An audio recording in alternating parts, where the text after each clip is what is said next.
అందరూ నమస్కారం అండి.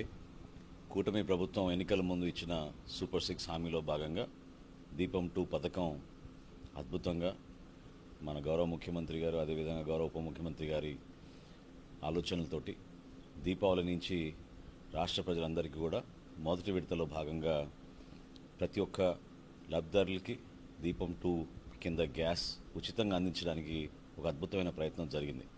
ఇప్పటి వరకు సుమారు 98 లక్షల మంది వినియోగదారులు దీన్ని ఉపయోగించుకున్నారు.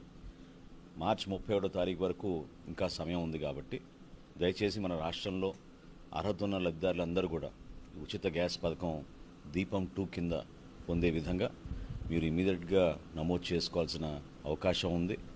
మరి ఏప్రిల్ 1 నుంచి కొత్తగా మళ్ళీ 3 గ్యాస్ సిలిండర్లు ఇవ్వబోతున్నాం కాబట్టి ఆ కార్యక్రమం ప్రారంభం అవ్వకుండా ముందు ఈ కార్యక్రమంలో మొదటి విడతలో భాగంగా ఉన్న ఒక ఉచిత గ్యాస్ సిలిండర్ని ముందుగా మీరు మార్చి 31వ తారీఖు లోపు తీసుకోవాల్సిన అవసరం ఖచ్చితంగా ప్రతి ఒక్కరికి ఉందని ఈ సందర్భంగా గుర్తు చేస్తూ దయచేసి ఇమీడియట్గా మీరు నమోదు చేసుకుని మార్చి 31వ తారీఖు కల్లా మీరు గ్యాస్ బుకింగ్ చేసుకోమని మరొక్కసారి రాష్ట్ర ప్రభుత్వం తరఫున పౌర సరఫరాల శాఖ నుంచి మీ అందరికీ కూడా విన్నవించుకుంటున్నాం.